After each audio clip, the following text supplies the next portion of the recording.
सबसे पहले अभिषेक अगर हमारे साथ हैं क्या, तो अभिषेक जी मैं आपसे शुरुआत करना चाह रही हूँ। हालांकि मैं अभय जी से शुरुआत करना चाह रही हूँ, लेकिन थोड़ा वो डिले हुए हैं, तो मैं जरा अभिषेक जी के साथ शुरुआत करना चाह रही हूँ। अभिषेक जी, नीतीश कुमार तो शुरू से मना करते आ रहे हैं, लेकिन आखिरकार वो मंत्री कौन है जो बार बार नीतीश का नाम उछाल देते हैं? वो है रेस में या नहीं है? देखिए, हर पार्टी के नेताओं कार्यकर्ताओं की ये इच्छा होती है कि उनकी पार्टी के शीर्ष नेता को सबसे उच्च स्थान मिले, देश का प्रतिनिधित्व या अन्य चीजें करने का मौका मिले। तो कोई मंत्री भी अगर हमारी पार्टी के हैं तो वो पार्टी के पहले कार्यकर्ता हैं, और कार्यकर्ता के नाते आप किसी भी पार्टी से पूछेंगे स्वाभाविक तरह से आपको इस तरह के उत्तर मिलेंगे। लेकिन नीतीश कुमार जी ने कई मौकों पर साफ किया है कि नीतीश कुमार जी सूत्रधार है, उम्मीदवार नहीं है। उनकी कोई व्यक्तिगत महत्वाकांक्षा नहीं है। पहले लोग पीएम पद का उम्मीदवार चलाते थे, जब ये बातें खत्म हो गई तो कहने लग गए कि भाई कन्वेनर बनने वाले हैं, बनेंगे कि नहीं बनेंगे, इस तरह की स्क्रिप्टेड स्टोरीज चलने लगी।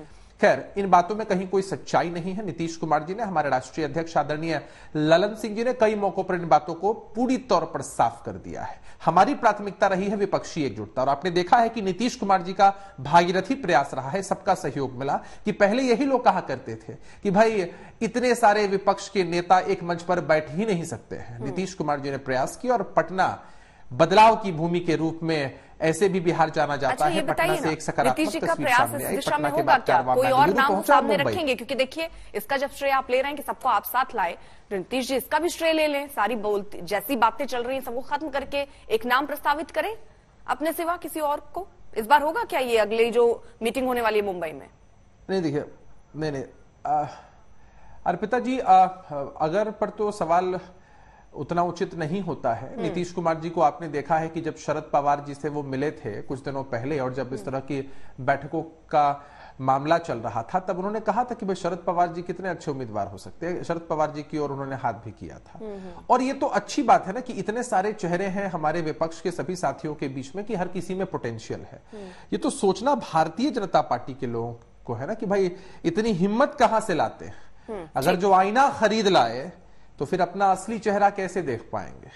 तो ये चेहरा कर रहे हैं। हमारे लिए सबसे इंपॉर्टेंट आगामी लोकसभा के चुनाव में मुद्दा है अर्पिता जी, और हम पूरी तरीके से आशान्वित हैं कि मोदी वर्सेस मुद्दा ये चुनाव होने वाला है। 2004 का भी दौर याद कर लीजिए, जब अटल बिहारी वाजपेयी जी, मतलब ये केवल आप सीधे तौर पर मैं इसको ये मानूं कि एक मंत्री भी एक कार्यकर्ता की तरह सिर्फ नीतीश कुमार का नाम आगे कर रहा है, किसी तरीके की दबाव नहीं है, दबाव बनाने की कोशिश नहीं है आपके मंत्री साहब या आपके नेताओं की तरफ से? कोई दबाव नहीं है पिताजी, ठीक है, ना कोई महत्वाकांक्षा है, ना कोई इच्छा है, कुछ भी ऐसा नहीं है। ठीक है, अभय दुबे जी, आधिकारिक मैं आपके सामने स्पष्ट कर दूं। ठीक है, अभय दुबे जी, अशोक गहलोत का आपने इंटरव्यू सुना होगा, उन्होंने तो कह दिया कि तय है भाई राहुल गांधी का नाम, तय मानो? अर्पिता जी, इंडिया के गठबंधन दल इस बात को निर्धारित करेंगे कि प्रधानमंत्री कौन होगा, लेकिन आज क्या नरेंद्र मोदी जी चेहरा है प्रधानमंत्री पद का? नहीं है। क्यों नहीं है? क्योंकि कर्नाटका के चुनाव के बाद जैसे ही प्रधानमंत्री जी का आत्मविश्वास डगमगाया, इंडिया के 26 दल साथ में आए, तब वो जो कहते थे कि मैं अकेला ही काफी हूं, 38 दल इकट्ठा किए उन्होंने। अब न जाने 38 दल में से पाकिस्तान से आई सीमा हैदर प्रधानमंत्री पद का चेहरा होगी, क्योंकि आरपीआई कह रहा है कि उसको हम लोकसभा का टिकट देंगे। जिसको नागरिकता देने से इनकार करती थी भारतीय जनता पार्टी की सरकार, उसको लोकसभा का टिकट देने वाले।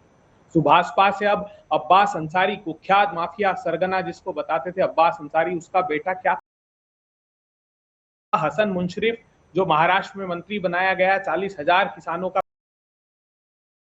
क्या पता, दाऊद इब्राहिम का दायां हाथ, इकबाल मिर्ची का दायां हाथ।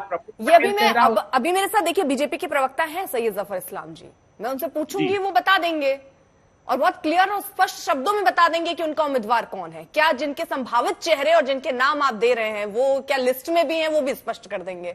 लेकिन मैं जरा आपसे समझना चाह रही हूं, क्योंकि अशोक गहलोत ये कह रहे हैं कि राहुल गांधी ही वो चेहरा होंगे प्रधानमंत्री की। इस बार जो मीटिंग होने वाली है आपकी मुंबई में, क्या हम ये माने? क्योंकि बीजेपी की तरफ से भी कह दिया गया, सुशील मोदी कह रहे हैं कि राहुल गांधी बनने वाले हैं प्रधानमंत्री चेहरा।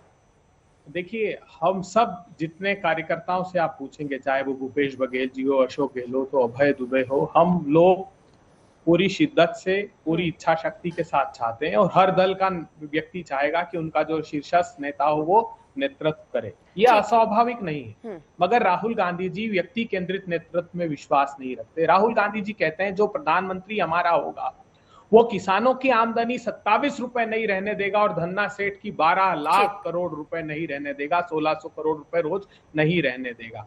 वो 1000 रुपए पार गैस का सिलेंडर नहीं रहने देगा, 100 रुपए पार पेट्रोल डीजल नहीं रहने देगा, वो 200 रुपए दाल और तेल नहीं रहने देगा, वो 5.5 लाख करोड़ रुपए की बैंक के संसाधनों की लूट नहीं होने देगा। मुझे ये बताइए ना, आप कह रहे देखिए सबकी महत्वाकांक्षाएं हैं, हर जितनी भी पार्टियां आपके साथ आई हैं, चाहे वो ममता बनर्जी की पार्टी हो, नीतीश कुमार की पार्टी हो, एक एक नाम बार बार उछल रहा है, आम आदमी पार्टी का नाम भी सामने आ रहा है। आप कह रहे हैं एक कार्यकर्ता के तौर पर कांग्रेस पार्टी स्वाभाविक है राहुल गांधी को चाहती है। ये सबकी महत्वाकांक्षा सेटिस्फाइड कैसे होगी सर, मैं यही समझना चाह रही हूं। आपको नहीं लगता ये बहुत बड़ी चुनौती होने वाली है? बिल्कुल नहीं, ये महत्वाकांक्षा देश की है, समूचे राष्ट्र की है महत्वाकांक्षा। राष्ट्र ने देखा है 9 सालों में किस प्रकार हमारे मेहुल भाई, नीरव भाई, विजय माल्या 5.5 लाख करोड़ रुपए लूट कर भागे। देखिए ट्वीट पढ़िए हर्ष गोयनका जी का, मूर्धन्य उद्योगपति है, वो पीएमओ को ट्वीट करके कह रहे हैं कि आप 90% का हेयर कट मत दीजिए, 5.5 लाख। आप इतने अगर मुद्दे गिना रहे हैं, मुझे बताइए ना, इतने मुद्दे हैं अगर जिनको आप कह रहे हैं जनता का चुनाव है, जनता ये चाहती है, जनता बदलाव चाहती है, तो अगर जनता चाहती है तो सर आप सबको साथ आने की क्या जरूरत थी? कांग्रेस पार्टी अकेले चुनाव में क्यों नहीं लड़ रही? और आपके सब कार्यकर्ता राहुल गांधी को प्रधानमंत्री उम्मीदवार चाह रहे हैं, आप क्यों नहीं सीधे घोषणा करते कि ठीक है कांग्रेस अकेले लड़ेगी और हमारे प्रधानमंत्री उम्मीदवार राहुल गांधी होंगे? सबको साथ लाने की क्या जरूरत थी? अर्पिता जी, ये सवाल तो इस प्रचंड बहुमत की सरकार से आपको पूछना चाहिए, प्रधानमंत्री जी से।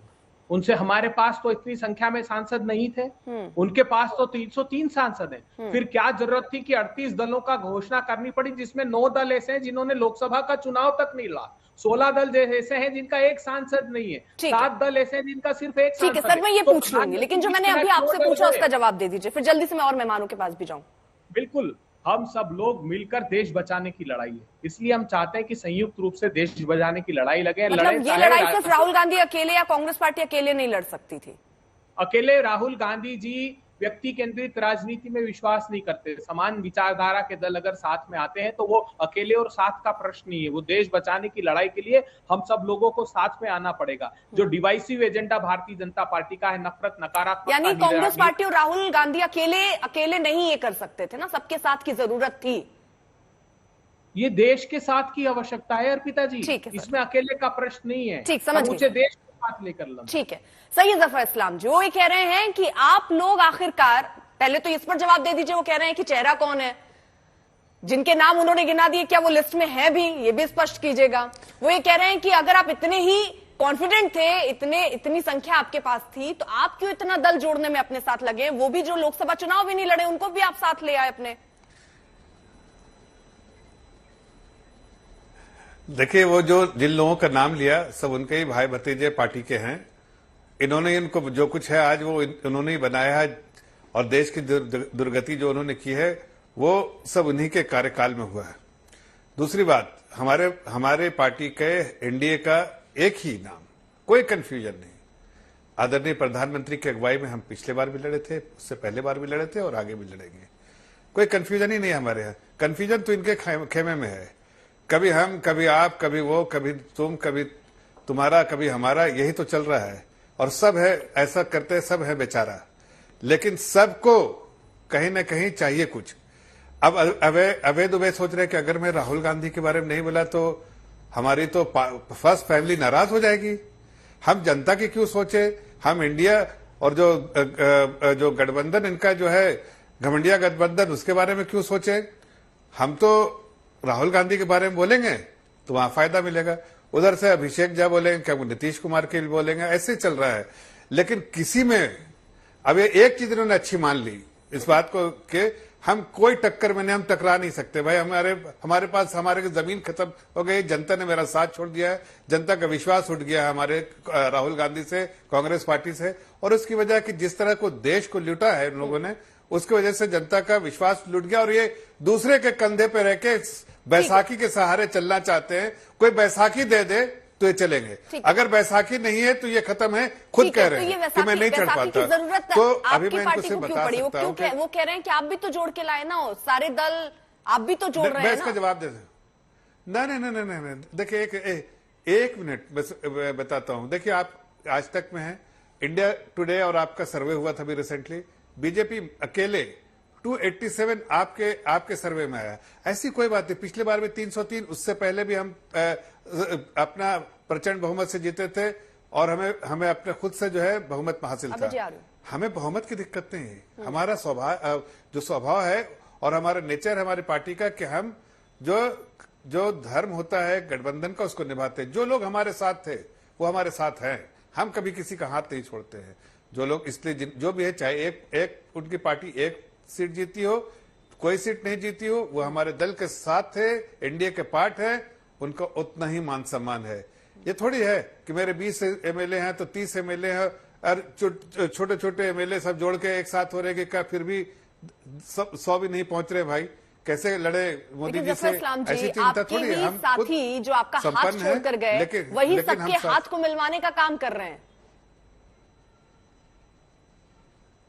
देखिए, आपको भी मालूम है नीतीश जी की हैसियत अब खत्म हो गई। चिराग पासवान जी अकेले उनकी हैसियत दिखा चुके हैं पिछले इलेक्शन में। इस बार बिल्कुल चिराग पासवान से बहुत डरते हैं वो, बहुत ज्यादा।